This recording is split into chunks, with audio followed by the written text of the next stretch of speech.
Hello बच्चों, कैसे हो आप। मैथ्स बाय तेंद्र में आपका स्वागत है बच्चों। आज हम आपके लिए लेकर आए हैं application of derivatives maxima and minima part 11। बच्चों, इससे पहले हमने जो है पार्ट 10 तक के वीडियो बनाए हुए हैं, आप उनको जरूर देखिएगा और वीडियो को सब्सक्राइब कर लीजिए बच्चों, क्योंकि हम ऐसे क्वेश्चंस लेकर आ रहे हैं जो कि एग्जाम की दृष्टि से बहुत ही इंपॉर्टेंट है और केवल हम वही क्वेश्चन बताते हैं जो आपके एग्जाम में पूछे जाएंगे। ठीक है बच्चों, तो ये ध्यान रखिएगा। आप ये मत सोचिए कि अरे ऐसे क्वेश्चन बता रहे हैं कि कुछ भी नहीं फंसने, तो ऐसा मत सोचिए बिल्कुल भी, क्योंकि हम सिर्फ वही क्वेश्चन ला रहे हैं जो आपके एग्जाम में पूछे जाएंगे बच्चों, तो ये ध्यान रखिएगा। ठीक है, तो चलिए स्टार्ट करते हैं। Maxima and minima part 11 class 12 NCERT, यानी जितने भी क्वेश्चंस बच्चों हम बताते हैं सारे एनसीईआरटी के होते हैं। तो चलिए अगला क्वेश्चन है, so that the right circular cone of least curved surface. बच्चों हमें शो करना है कि जो right circular cone of least curved surface होगा, यानी लीस्ट कर्व्ड सरफेस क्या होता है, मतलब सरफेस जो एरिया होता है बच्चों कोन का, उसको मिनिमम बताया गया है। क्या बताया गया है? मिनिमम बताया गया एंड गिवन वॉल्यूम। बच्चों ये चीज बहुत ध्यान रखिएगा कि जो चीज गिवन होती है वो हमेशा कांस्टेंट होती है। वो क्या होती है? कांस्टेंट होती है, और कांस्टेंट का डेफिनेशन 0 होता है। ठीक है, तो given volume has an altitude, और जो कोन होता है उसकी जो एल्टीट्यूड है यानी हाइट जो है वो इक्वल है किसके? √2 times the radius of the base, यानी h किसके इक्वल है? रेडियस ऑफ द बेस के √2 टाइम्स है। तो बच्चों एक बात बताइए, जब हमें लीस्ट दिखाना है सरफेस को तो किसी न किसी के रिस्पेक्ट में तो डिफरेंशिएशन करना पड़ेगा।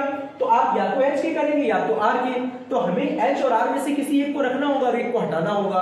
तो देन हमें हटाना कहां से होगा? जो गिवन वॉल्यूम होता है वहां से हटाना है। ठीक है, ध्यान रखिएगा। तो ये चीज ध्यान रखिएगा।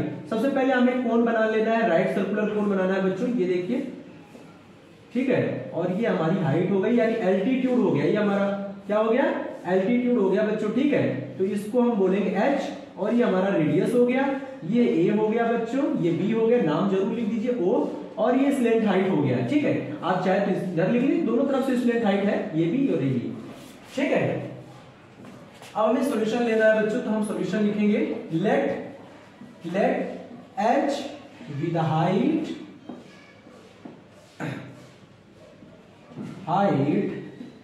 And r with the radius of the cone।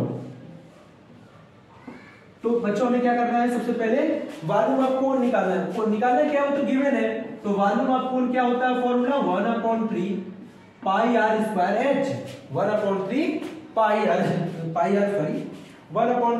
r square h होता है। तो बच्चों हमने बताया था r और h में किसी एक के रिस्पेक्ट में करेंगे, तो हम पहले क्या लिखेंगे? Surface area of the cone, यानी कोन का कर्व सरफेस एरिया। तो s इक्वल टू फॉर्मूला होता है पाई r l। क्या होता है बच्चों? थोड़ा सा ध्यान रखिए, एक चीज मैं आपको बता दूं कि जो वॉल्यूम है वो ये है, तो वॉल्यूम हमारा गिवन है, तो ये कांस्टेंट हो गया बच्चों। तो थोड़ा सा काम कर लीजिए, r स्क्वायर h जो दिख रहा है उसको कोई एक कांस्टेंट वैल्यू हम अगर यहाँ पे कर ले, मतलब कांस्टेंट क्या? r स्क्वायर h जो है इसको थोड़ी एक वैल्यू कंसीडर कर लेते हैं। r square h is equal to k let कर ले, हम क्या लेट कर ले? k। देन बच्चों हमें यहां से h को हटाना है, तो h इज इक्वल टू हो जाएगा k upon r square. h is equal to क्या हो जाएगा? k upon r square. यहां से निकाल लीजिए, क्योंकि इससे करेंगे तो क्वेश्चंस का जो मतलब लगाने का जो तरीका होगा वो काफी लेंथी हो जाएगा बच्चों। ठीक है, तो यहां से आप h को हटा लीजिए आराम से, क्योंकि v तो कांस्टेंट है, कांस्टेंट का कोई मतलब ही नहीं है। तो ये 3 और v पाई जब क्रॉस करेंगे तो 3v, मतलब ये पूरी वैल्यू आप समझिए, एक तरह से ये समझिए आप, जब आप यहाँ 3 लिखेंगे, v लिखेंगे और नीचे क्या हो जाएगा? पाई, और ये r स्क्वायर h। तो बच्चों ये पूरी वैल्यू हमारी क्या है? कांस्टेंट है। ये हमारी पूरी वैल्यू क्या है? कांस्टेंट है। देन इस कांस्टेंट वैल्यू को हमने क्या मान लिया है? k मान लिया है। क्या मान लिया बच्चों? k मान लिया है, तो h equal to k upon r square हो जाएगा। अब हमें क्या करना है? सरफेस को मिनिमम दिखाना है, तो सरफेस का फॉर्मूला लगा दीजिए, पाई r l। क्या होता है?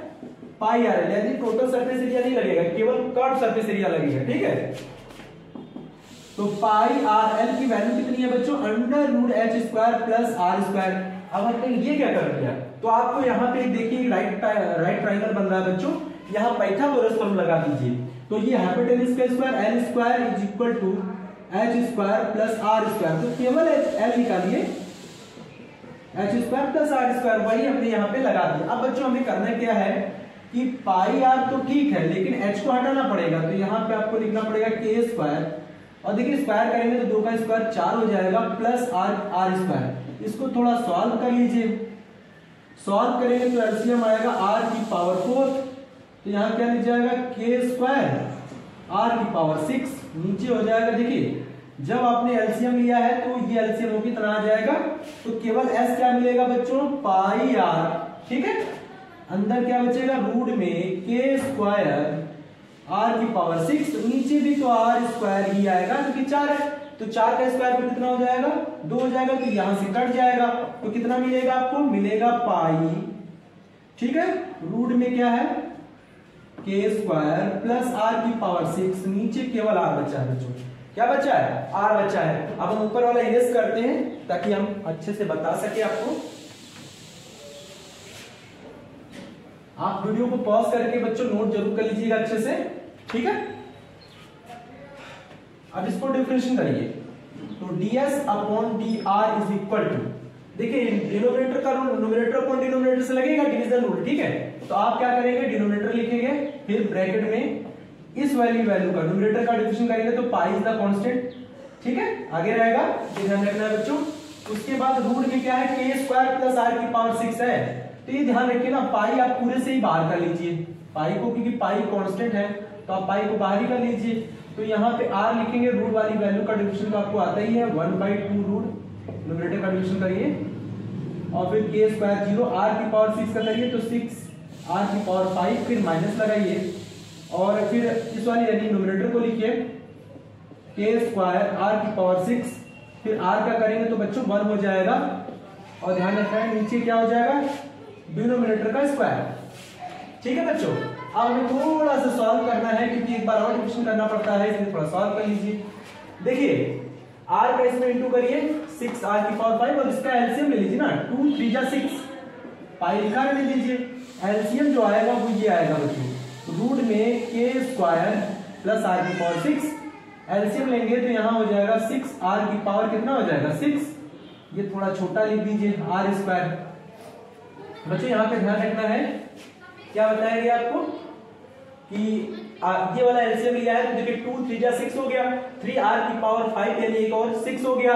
उसके बाद इसका इंटू इसमें करेंगे तो रूट से बाहर आ जाएगा, ध्यान रखिएगा ये कट चुका है 2, ये एलसीएम हुआ है तो यहाँ बचेगा माइनस के टू द पावर के square minus r to the power 6, और बच्चों आर स्क्वायर कैसे में इंटू हो जाएगा तो यहाँ आर स्क्वायर लिख जाएगा ब्रैकेट बंद हो जाएगा। थोड़ा सा और इसको हटाइए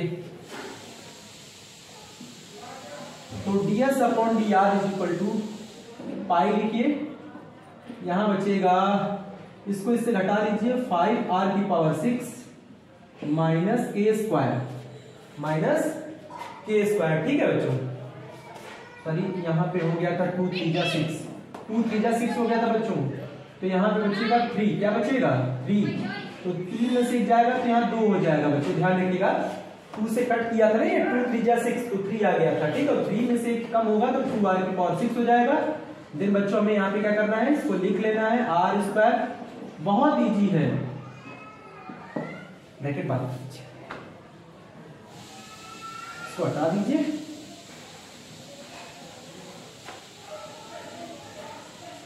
अब क्या करना है बच्चों फॉर मैक्सिमा एंड मिनिमा के लिए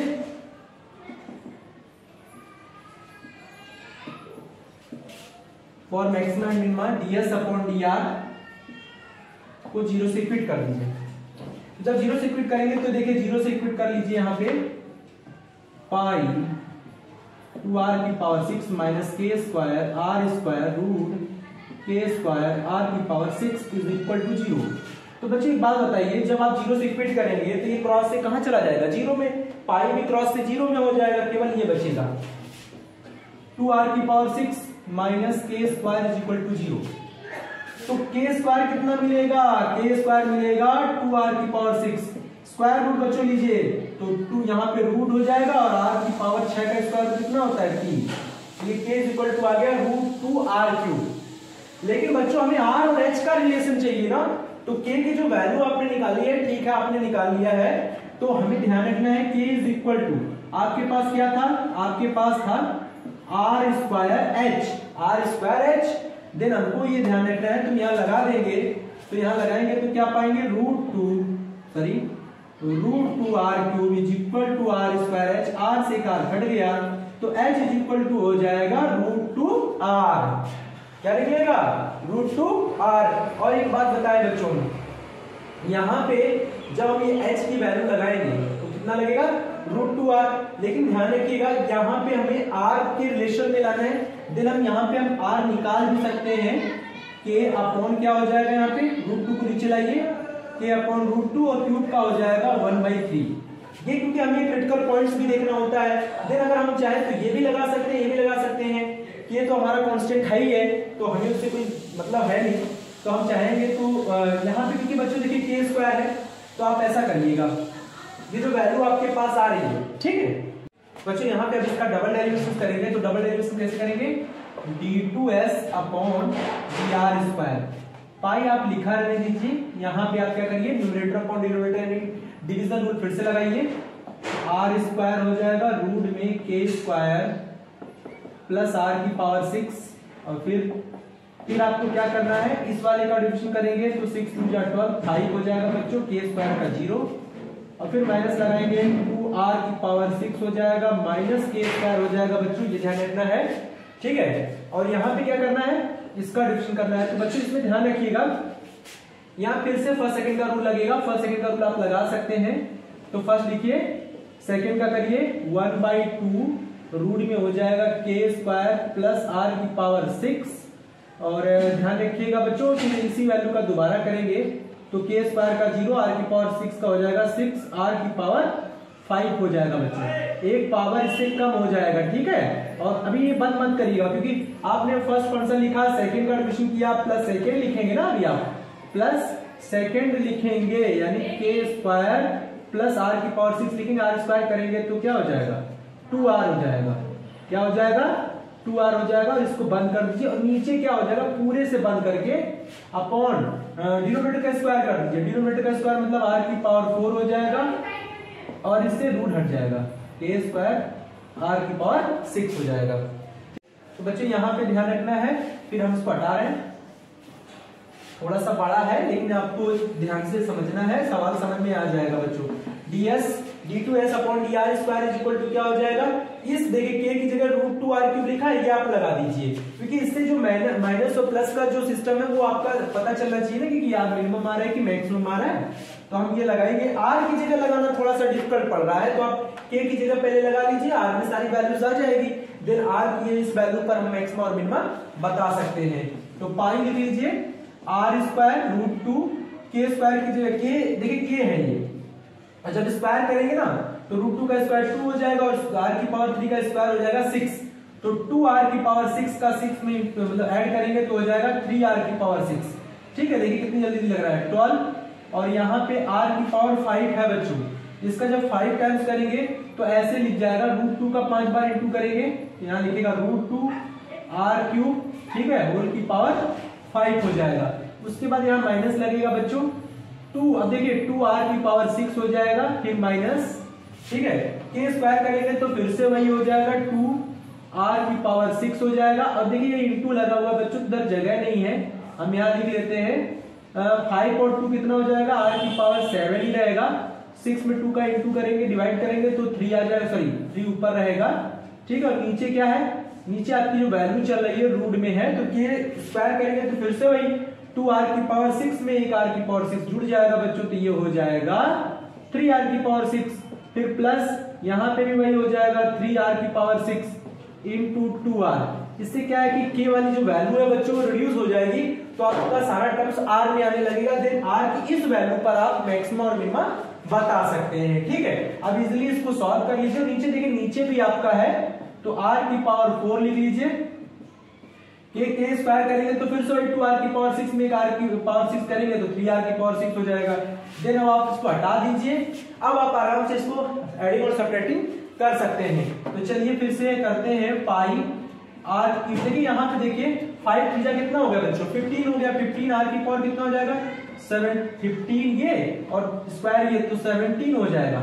और √2 का 5 टाइम्स इंटू करने का कोई मतलब नहीं है, तो आप इसको ऐसे ही लिखा रहने दीजिए। 12 का आप शायद इधर आगे लिख सकते हैं, 12 लिख लीजिए, और यहाँ लिख लीजिए √2 होल की पावर 5 अभी रहने दीजिए, क्योंकि हमें पॉजिटिव नेगेटिव चाहिए बस, और कुछ नहीं, ठीक है।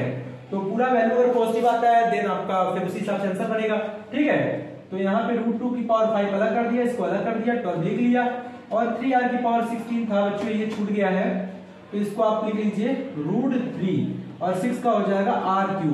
उसके बाद क्या है बच्चों, माइनस, यहाँ पे सॉल्व करिए, 2r की पावर 6, देखिए ये क्या हो गया, ये देखिए ये पूरी वैल्यू जीरो हो गई, ये पूरी वैल्यू क्या हो गई बच्चों, जीरो हो गई। देखिए कितना आसानी से आपका मिल गया आंसर, क्योंकि यहाँ पे इससे घटेगा और घटेगा तो जीरो बन जाएगा, क्या बन जाएगा, तो ये पूरा पार्ट जीरो हो जाएगा। यहाँ लिख जाएगा r की पावर 4 और इसका आप मल्टीप्लाई कर लीजिए 3 और 6 4 कितना हो जाएगा, 10 हो जाएगा बच्चों। तो ये देख रहे हैं आपको जो रिजल्ट मिल रहा है बच्चों, वो क्या मिल रहा है, पॉजिटिव मिल रहा है, क्या मिल रहा है, पॉजिटिव मिल रहा है, यानी ये वैल्यू क्या है, जीरो से बड़ी है। अब यहाँ लिख सकते हैं, अब यहाँ पे हम r की जो वैल्यू है उसमें बता सकते हैं कि भाई r इज इक्वल टू, अगर h/√2 भी लगाएंगे ना, ठीक है, तो ये ध्यान रखना है, r is equal to h/√2 अगर लगाएंगे तो ये वैल्यू क्या होगी, ये वैल्यू क्या होगी, मिनिमा होगी, क्योंकि जीरो से जब बड़ी होती है तो मिनिमा, जीरो से छोटी होती है तो मैक्सिमा, ठीक है, तो ये ध्यान रखना है। तो जीरो से बड़ी है तो मिनिमा आ जाएगा, तो यहाँ लिखेंगे s इज लीस्ट, यानी लिखेंगे least at r is equal to h/√2। तो हमें ये प्रूव करना था कि h इज इक्वल टू कितना आएगा, √2r, कितना आ जाएगा, √2r। तो याद रखना बच्चों, s इज लीस्ट बोला गया है, यानी लिस्ट का मतलब क्या होता है, मिनिमम है, s क्या है, मिनिमम है इस वैल्यू पर।